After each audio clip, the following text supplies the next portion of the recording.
Hello. Today I'll be making an introduction to object-oriented programming in Python. I'll be going over programming in Python on Google Colab, and I hope that you'll learn what object-oriented programming is, how it's useful, and how can we use it. Object-oriented programming is a programming paradigm that organizes code into objects that contain both data in attributes and behavior in methods or functions, as referred to as well. Uh, Object-oriented programming makes code more modular, reusable, and easier to maintain because it divides it into different uh, different groups that just organize the code better. Why we use object-oriented programming is, first of all, organization, as I mentioned. Groups related to data and functions together. If you're going to be using a certain type of data for a certain type of function, you can group the function with that data itself, so it's easier, it's more organized. It makes it so your code is reusable. You can, if you have a certain type of function for a certain type of data, you can use that function for different data as well, or again and again. It's just by making methods it makes it reusable. Maintainability. Another reason why we use it is maintainability. It just makes code easier to modify and debug because it is organized in different groups, so it's not bunched, it's not all together, so it's easier to debug if you're using a text editor that has like a debug mode that like iterates through the code. It's easier because it's grouped according to its data and function. Encapsulation, this is a really important factor why we use object-oriented programming. Encapsulation is the process of hiding internal details of the data used in the object type that we try to create. If the certain type of data that we're trying to contain with a specific uh, class that we refer to the objects being created, the space we created in as classes. If we are trying to, if we have a certain type of data in a class, we can hide it by making it a private data so that it can't be accessed through directly. Let's say if it was just an integer variable and it was 2, encapsulation makes it so that you can't just use it in a different file, just call it, just like say just make another thing called a plus 2 a plus 2 and can't use it, even though normally you can if it's just a public data type. Encapsulation just makes it so you can private some data so that it can't be accessed through outside of the class. You can make it be accessible through methods you make, that which we refer to as accessor methods. You can make it so you make a method where that specific data type you're trying to access can be called upon, so that it can be only edited or accessed in a way where the programmer intended. Another reason why we use object-oriented programming is inheritance. Creating new classes that base on existing ones just allows us to make more detailed organization of code. Let's say we had a class that was just the animal. Let me make it animal, and it has like, okay, this is just giving me everything, but it has the variable int age. Let's say, that's it. If we made a class dog,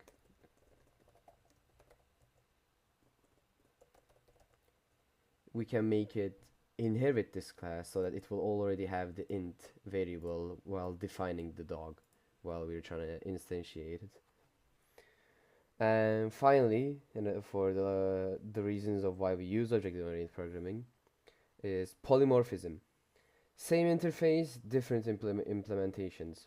If a method in the animal class is like that has a specific function, We can use the same method with the same method name in the dog class, because it is the dog class inherits the animal class, but we can differentiate it to be specific to the dog. For example, not all animals have a leash, but if we wanted to give the dog a leash, we can make it so, and we can make it so, like, string. Let me make it a string list. Sorry, list items. And we can have a string list of items that we define with a specific function that we have in the animal class. And if we had the same, like, items defining method, not, sorry, not class, method, we can have a specific item defining method in animal class, and we can have the same one for dog, but this time the dog would also have could have a leash inside of the list, while a bird wouldn't have a leash. So it wouldn't make any sense to just put leash specifically into here. I hope that was clear and understandable. Some basics object-oriented concepts that I should go over. I've already talked about a class. A class is, let me just define it. A class is a blueprint or template for creating an object, instantiating an object. An object is an instance of a class, the product of a class, like a specific car from a car blueprint. If we had a class car, it's string color could be one of the variables, that data that define this object. Attributes are the data of each class, or that belong to each object. Like the color, string color would have been an attribute of the car class. And methods, I've already talked about methods, just functions that belong to a specific object, specific class for behavioral purposes. I'll be going over I'll be just going over a basic class and an object example. First off, let me just go with an example that I've already went over. Let me make a dog class. Let me make let me just give it a class attribute, uh, species. Since all dogs need to have a species, it doesn't make sense for it to be just any just to have an attribute that we can use to define and instantiate a dog, that we can refer to as species, because every dog will have a species, so it makes sense. Golden retriever, this is not really its species, but that will do for now. So if you wanted to actually define not define sorry instantiate this object dog in a different class, like a main class. This is just a class that we'll use to instantiate our objects that we'll make in this file. We need to make a method that we refer to as constructor. It is a method that is used to instantiate the object at the beginning. We can, since the class dog is a blueprint for the dog, we need somehow a function to actually make the dog out of the blueprint, which we do this through a constructor class. In Python, the syntax for constructor class is like this. We give each type of data that we want to use to actually define the dog, and then the object, and then we just let me just write it down, maybe it will be easier like that.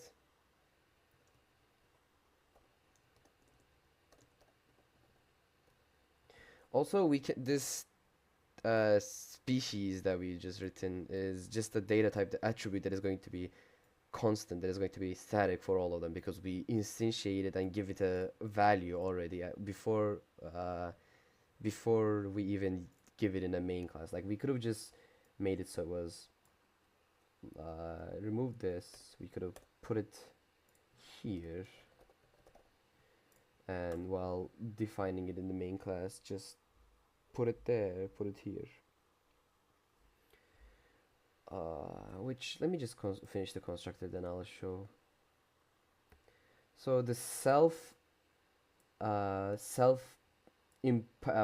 that we put in the constructor is just a way of in Python syntax making sure that only the variable, the attribute in the class can be assigned to these values. It's a bit complicated just by trying to explain it by words, so I'll just write it down. So when we're trying to define a way of assigning a name to a dog in the dog class, we put self dot that attribute that we're trying to say. Self means here put, so the dog object, when it's instantiated, the input name will be inputted to the name that is supposed to be in the dog class. So this is the input. This will be the input receiving input of the thing, and this will be making sure that we assign it to the correct variable, to the correct attribute. Self dot age equals age. Age, and it just fills it out for me because modern programming text editors are quite convenient like that, which I do like. So what we've done is just excuse me, just make us a way of actually instantiating the dog object in a different class. So let me just go over and make a dog object. Let's say dog1 equals dog, and then the first attribute that we're trying to assign is the name, so we'll just give, let's say, Max. Why not? Its age 3 years old. Why not? Breed, I'm not really sure, but it's just giving me a specific one. Let me just change the breed. I don't like the, what should this be? I'll just delete this. I don't need a breed because I already have a species. And then the last one would be, let's go with our example, retriever, golden retriever. So if I didn't put the self species here and had it like this, like how I did at the beginning, species equals golden retriever, every single dog that I would instantiate in a main class or any other class would already have species or its species attribute as golden retriever, because it's not up to the input of the user or just the other class. But since we deleted and put it in the constructor, we can construct a dog object as an instance on a different class with however or whichever input we want. And if I just, okay, we have not really added anything else, so I can't really use the dog object that we created. So let me just add some excuse me again. Let me just add some functions, methods that we can use the dog object for. It's giving me a kind of pointless method. I'm not trying to use that one. I'll just use a different one. Let me just make a method where I try to get information of the object that we've instantiated. Also, I'm sorry, I forgot a colon here.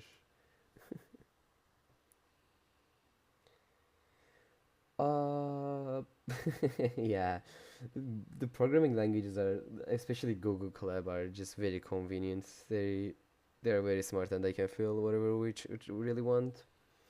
It's showing me that I can just return. Return is a keyword that is in almost every single coding language, modern coding language at least, like Java, C, C Sharp, C++, Python.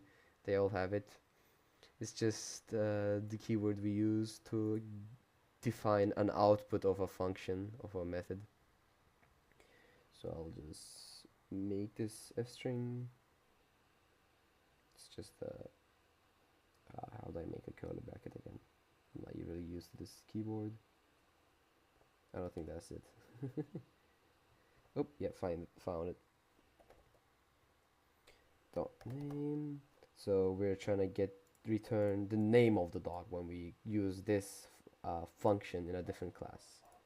So I'll just go over and say dog1 dot uh, no, actually I need to write it like this: dog1 dot get information, and close the bracket.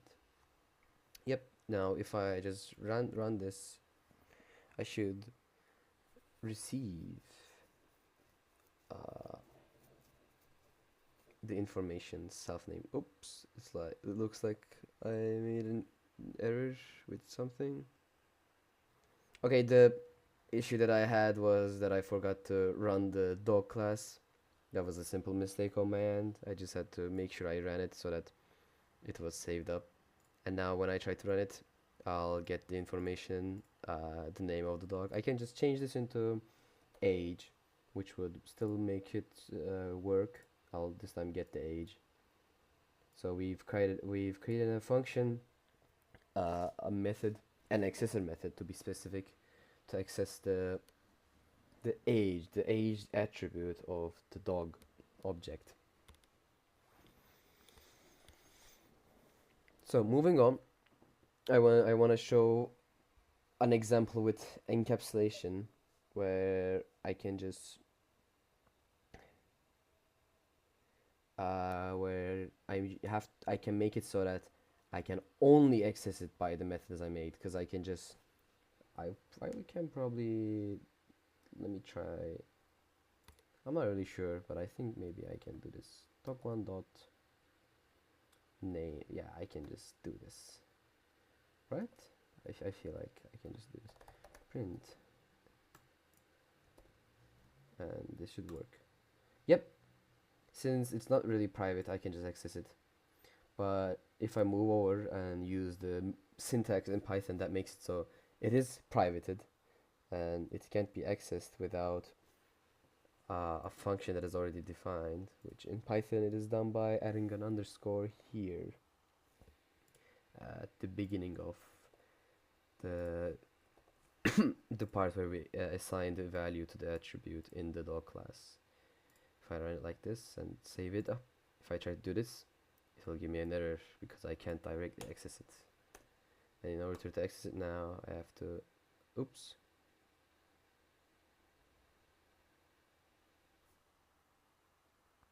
I think I'm missing out on something. If I have to apologize.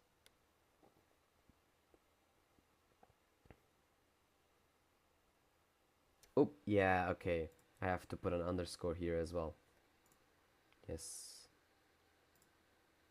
And then I can access it. If I try to just get it like dog1 dot age, it just will not work. Yes. That was a silly mistake that I made. I missed out that I had to put it also here.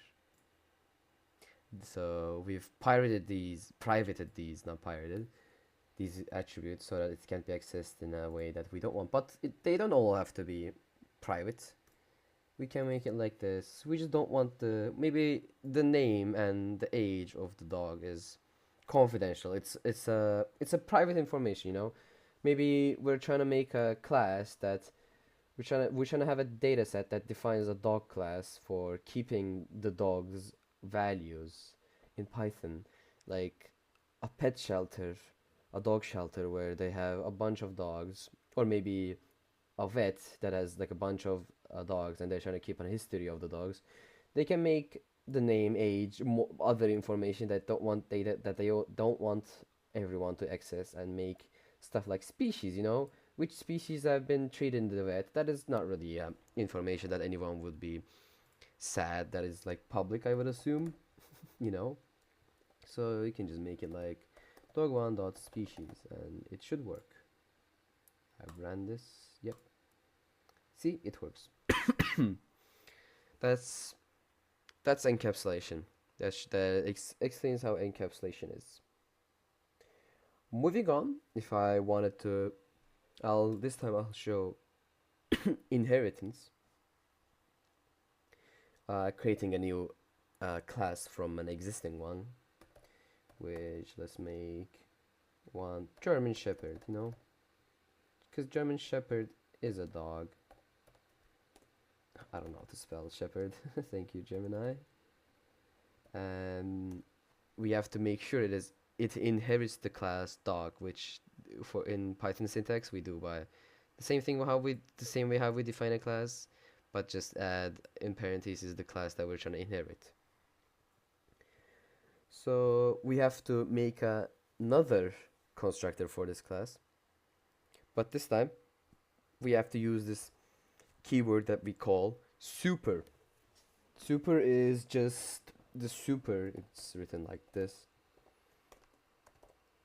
Super keyword is super keyword is used to call upon the values of the previous constructor of the inherited class. So let me do the constructor same way we do it. Same way we did it as last time. Define underscore underscore initialize init underscore underscore parentheses self comma. This time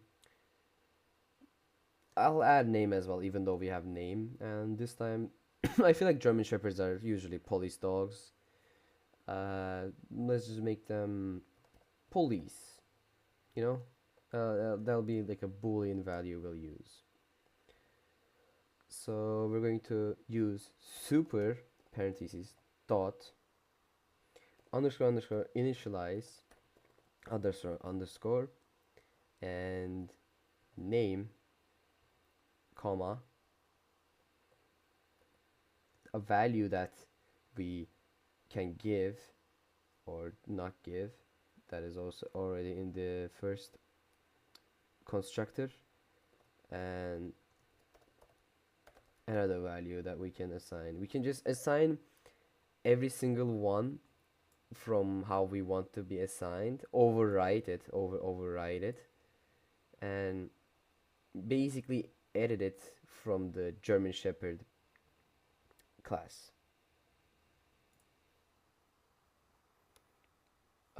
And then since we have a new thing, self.police equals police, we have a new attribute that we want to also assign.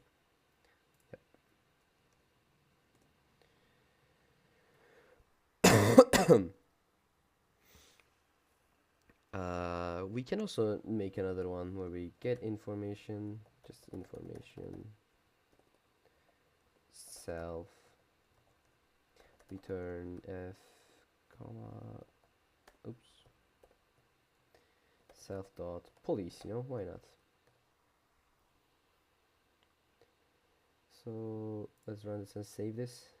We saved it. Let's make another dog, this time dog2, but this time it's going to be a cat, a German Shepherd, not a just dog.